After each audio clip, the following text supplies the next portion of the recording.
Hey everybody, I'm Brandon72Mo. Welcome to an update of my 99 car, $54 million garage tour. If you want to see your own garages featured on my channel, send a tweet at Brandon72Mo with the hashtag garage tour. If you enjoy this video, please hit that like button.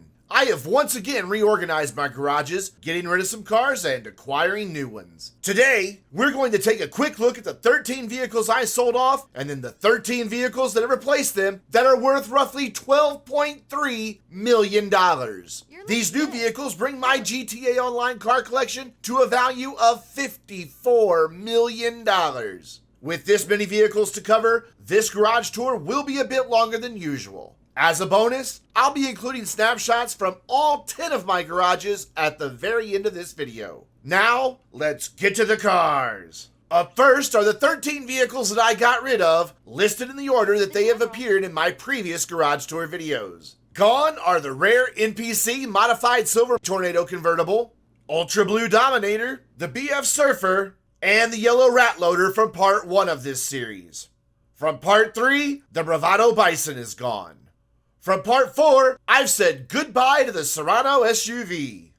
From part 5, the Coil Brawler is gone. From part 7, the rare NPC Modified Blue Tornado has hit the road. From part 8, the Cognoscenti Cabrio is sold off.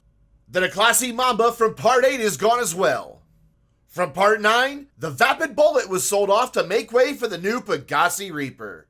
And finally, I've said goodbye to the Mariachi Tornado and the Vapid Bobcat from the first update. I always have a tough time deciding on the cars to get rid of, but for these, the choice was made either because they were duplicates of something else I already owned, had terrible performance that just resulted in them sitting around and collecting dust, or that, for some other reason, I just never drove.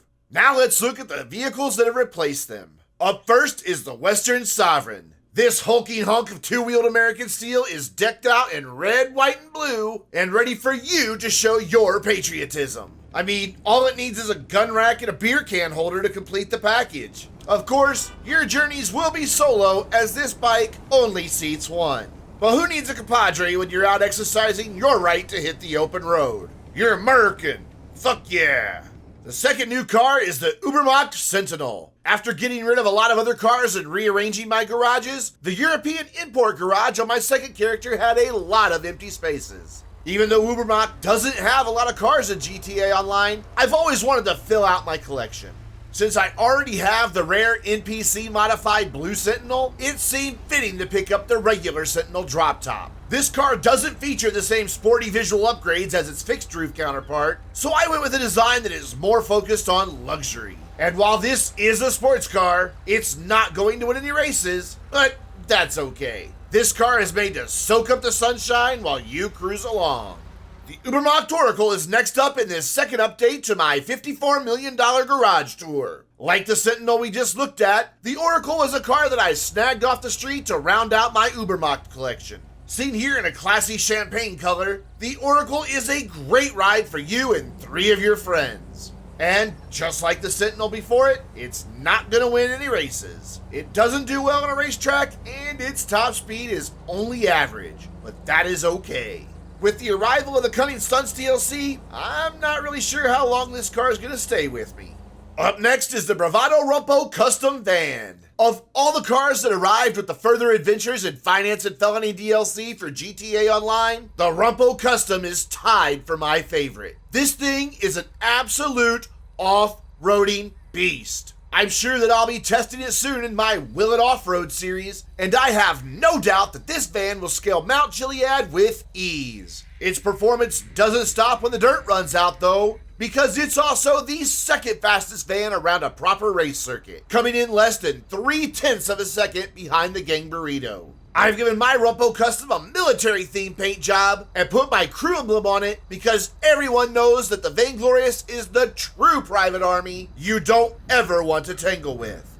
Number 5 is the Benefactor Dubster 6x6. I admit that I have a love-hate relationship with this wild-looking ride. There's nothing else really like it in GTA Online, and it has a rugged appearance that just begs you to take it off-road. Unfortunately though, its looks are not matched with durability. Its massive amounts of torque and limited traction means that you're going to spend a lot of time just spinning your wheels in the dirt. It also doesn't take much damage before this off-roader starts to give out. Hit a few rocks or trees and you'll soon see smoke pouring from the engine. Still, it's a great looking truck, but it's happier in the concrete jungle with its smooth asphalt roads instead of in the actual jungle. Next up is the Benefactor XLS Armored. Unlike the 6x6 that we just looked at, the XLS is incredibly tough. I didn't even bother with the unarmored version because I knew this armored car would be incredibly durable. It takes 2 explosive rounds to destroy it, and you can literally throw it off the top of a mountain without worrying about so much as even a slight engine rattle when it reaches the ground below.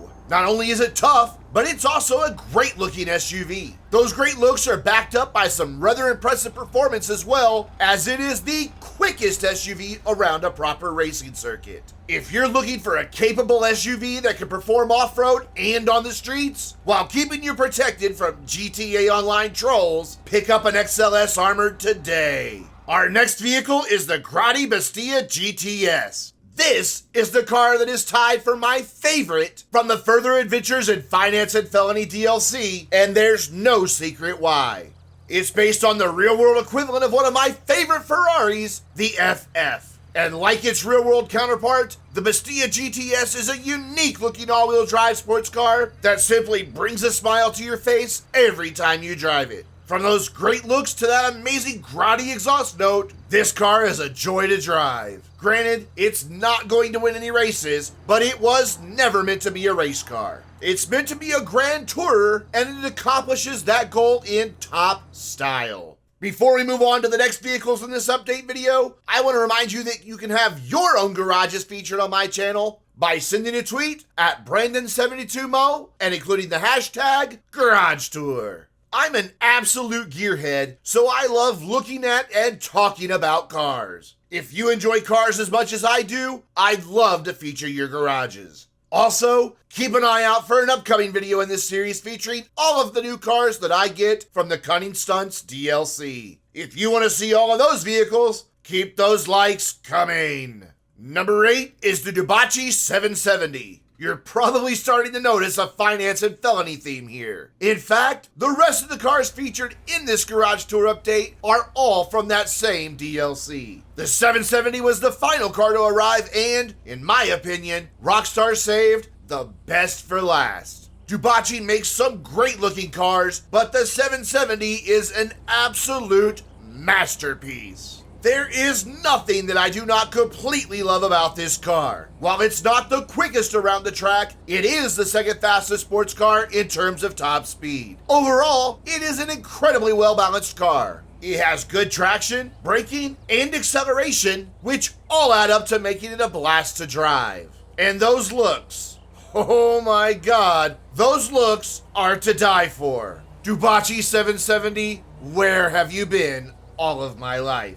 The ENOS Windsor drop is number 9 in this second update to my $54 million garage tour. Like its hardtop counterpart, this gorgeous drop top is about the closest thing you'll get to a muscle car from ENOS. It has the torque to shred the rear tires and the luxury to carry you and 4 of your friends in first-class style. In fact, this is the only convertible in the game that seats 4. Everything about this car is a thing of beauty, but I especially love that retractable wood cover that slides out of the way when lowering the top and then slides back into place to keep everything tidy. If you want to prove that you have money to waste on a symbol of 1% elitism, pick up an ENOS Windsor drop today.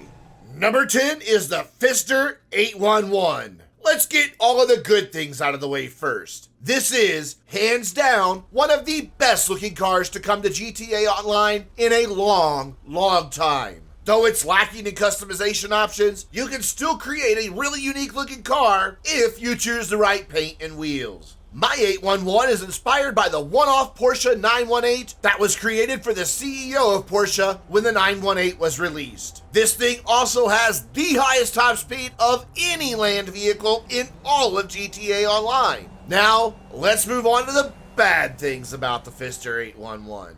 Speaking of that top speed, this car is bugged. For people on PC, if you have a really high frame rate, your 811 will go quicker than others. It also gets tiny little curb boosts over every little bump that it hits, meaning this car's top speed may not last if Rockstar decides to patch it. The 811 is easily unsettled over bumps, has poor traction, and, for me at least, it's bugged by a recurring crew emblem. Its performance means it's in the bottom half of all supercars. And that's a shame, really, especially considering the price of the 811. The Bugatti Reaper is number 11. Of all the supercars released in this DLC, the Reaper is my favorite. My second character, Brenton, has a large collection of Bugattis, and the Reaper fits in perfectly. This car reminds me of my all-time favorite GTA car, the Infernus. It's as though Pegasi took everything that was great about the Infernus and brought it into the 21st century. While the Reaper is not the fastest supercar around the track, you can still find yourself in the winner's circle if you can master this car. That's thanks largely to it being a very, very well balanced car. And of course, it can not only win, but it'll look great doing it.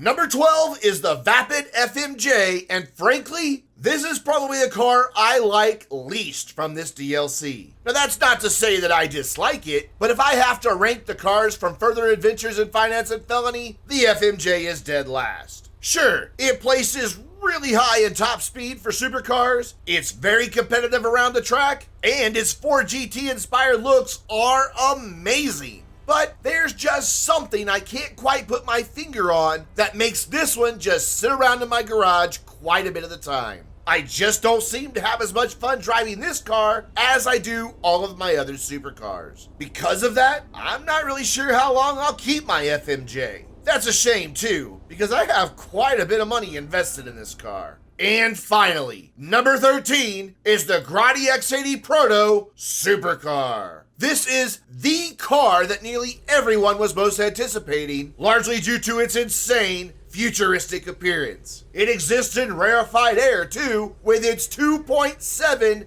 million asking price. That makes the X80 something that not everyone can afford. It's great in a straight line, but it takes a lot to get used to when going around corners. It has incredibly responsive steering, some may even call it twitchy, which gives it a higher learning curve than any other car in the game. And like many of the new supercars, its super lightweight means the car can go flying right off the road if you're not paying attention to what you're doing. For what it costs, I was really hoping for something more. Still, it makes a great addition to the Grotty collection that I have on my first character. So there you go. 13 new vehicles worth roughly $12.3 million in this update to my 99 car, $54 million garage tour. As I promised earlier, you're now looking at quick snapshots from all 10 of my garages. Nearly all of my garages have gone through reorganization, so I thought that you might want to see how I have my collection arranged. Each of these shots were taken from the Manage Vehicles screen. Remember to drop a like if you enjoyed this video and this series. This video is hitting my channel on the same day as the Cunning Stunts DLC, so be sure to look for another garage tour update video coming in the next few weeks.